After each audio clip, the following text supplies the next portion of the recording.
Okay, great. So I'm going to start letting people in. Just so you know, for about 10 minutes, we'll be streaming live on Facebook, YouTube, just to get a little bit of attention for things. But yeah, so I'll start letting people in. Okay.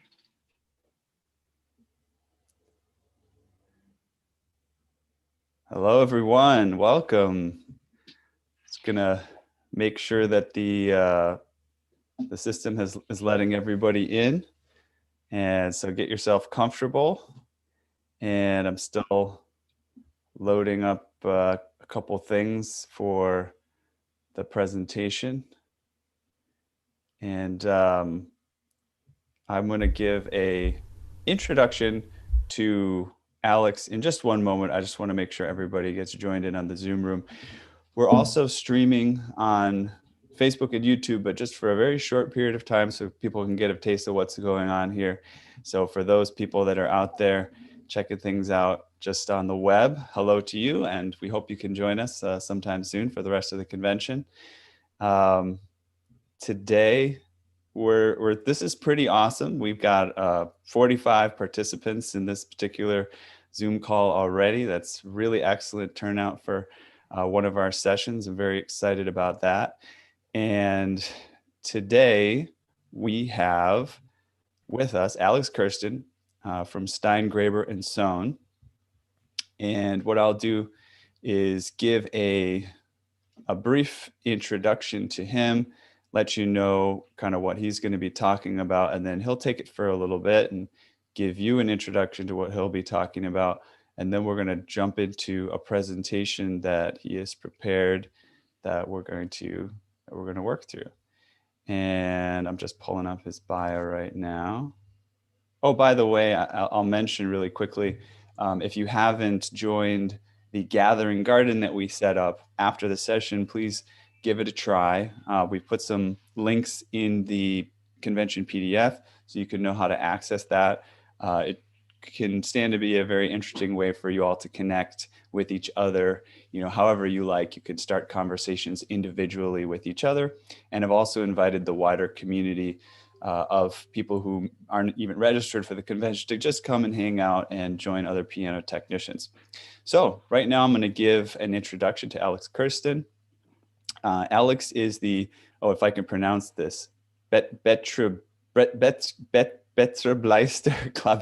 Klavierbaumeister, which means operation manager, piano builder at Stein, Graber, and Sohn. Stein Graber has been producing pianos and grand pianos in the festival city of Bayreuth, Germany since 1852. I think I pronounced that one right. Around 35 employees of the family company currently create top quality by hand every day. Stein Graber pianos are played by major artists and in the most renowned concert halls and music academies around the world. And the brief introduction that I was provided by Alex, he said he'd like to dispel a prejudice, as some piano technicians immediately think of needling the hammer felt when they hear the word voicing. You will quickly find out this is only the last of 16 steps and that needling is often not even necessary. We're going to imagine the piano note from the touch of the fingertip on the key to the arrival of the sound in our ears. This chain of energy transport should run optimally as in a relay race in sports. So, Alex, welcome to the convention. I'm going to hand it over to you and let you give a bit of an introduction yourself. Yeah, Ethan, thank you very much for inviting me to this convention. For me, it's a great honor, and welcome to all the colleagues. I'm happy to be with you. Yeah, please feel free between the presentation to ask questions, and I'm really open for that. I want to have a little discussion, and I hope I can answer every question you have to me. Yeah, my name is Alex. I'm piano technician, and I'm started here at the company of Stein Graber in 1898 as an apprentice.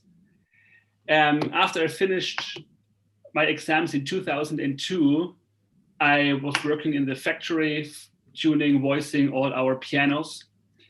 Then in 2006, I became the German piano master degree here in Germany, which means you have to build your own piano, you have to make your own calculations, your own drawings for your own piano. Then I was responsible for the for the last steps of the production, which means the final quality check, the concert service. And in 2010, I studied business economics. And from that time on, I'm responsible for the production here at Steingraber. So when I was invited to this convention, I thought, what can I tell you? You are brilliant technicians. Some of you I've met very often at PDG meetings, for example, in the US. So what can I tell you? I was thinking about to talk about some steps before you start voicing, which means some concert service steps. After that, I will show you some pictures how we produce our hammers here at Steingraber, how we voice our hammers. And yeah, feel free to ask questions. I'm really open for that, no problem. I prepared a little PowerPoint presentation, and Ethan will assist me with that, and we can start with the first pictures, I think. Okay, perfect. Yeah, and I'll also just let people know that you told me ahead of time that you're totally okay with people bringing in questions as early as they would like to. You can definitely write questions in the chat at any point, but don't be shy. Alex said he's not one of those that needs to leave questions, for the end or for a specific Q&A period. It's okay if we do that, and we may take some time for Q&A. Naturally, usually we do more Q&A towards the end than at the beginning. And again, Alex has said, leave it open. He wants to have a discussion. Feel free to chime in if you have things you want to contribute. Okay, so I will bring up this PowerPoint presentation so we can check that out and make sure that it's full screen. And then in this case, can you see the first slide? Excellent. Yes, it's perfect. Okay, perfect. Sounds great. So just let me know when to switch. We can switch. It's only the opening picture. Okay. Thank you very much. Yeah, this should be the topic for today, how to create the best sound. And it should be the way from the sheep's wool to the final prepared piano on the stage. And as I told you, before I start voicing, there are so many steps you should check before. A lot of my friends who are piano technicians as well, when they come to a piano on the stage, they tune it, and the next thing is they start voicing immediately. But I think before we should start voicing and preparing the piano, there are a lot of things we should check first to make our life or to make the voicing much easier. So we can, I think, switch to the next picture, please.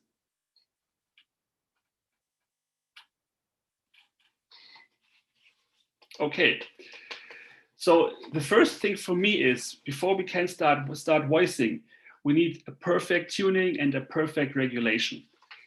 If this is not the case, we should not start voicing. The first thing is the only part in the piano where the pianist is in touch with, these are the keys. So for me, the keys are one of the most important parts in the piano, because this is only the only touching point for the pianist. So here we should first check that there is as less friction as possible. If there is friction, how can you voice the piano? So we should first check that the keys are not too tight. They should be not too loose. If this is the case, we cannot control the whole piano.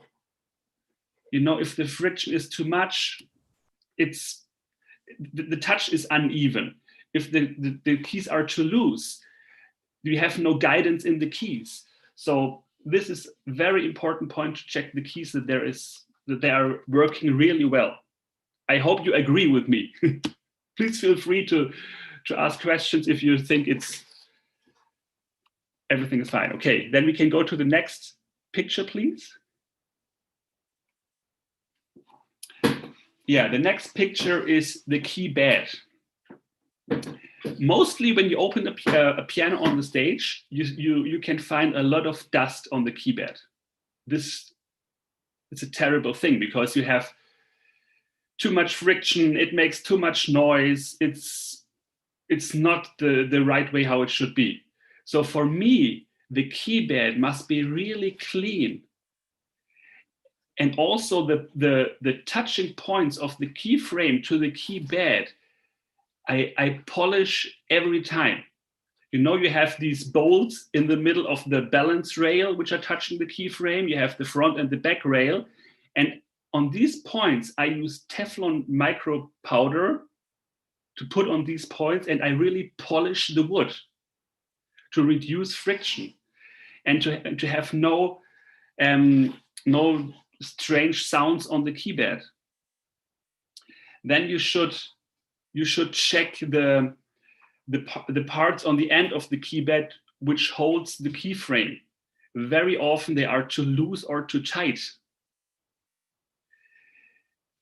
It's a working keyframe, very important for the una corda voicing. Without a good working keyframe, you cannot voice the una corda, for example. Okay, we can go to the next picture, please. Yes, the keyframe must sit perfectly on the keyboard. I check this always with the blocks installed beside the keyframe. And then the first thing I'm doing is I knock the keyframe. You can check that really easy with the fall board, with everything inside, by pressing the keys down and then knocking the keys, like I show it on the picture. Because on this way you can hear it easily if the keyframe is knocking or not. I know some technicians, they put out the blocks, they put out the fall board, and then they check the keyframe. I think this is the easiest way to check the keyframe, by pressing down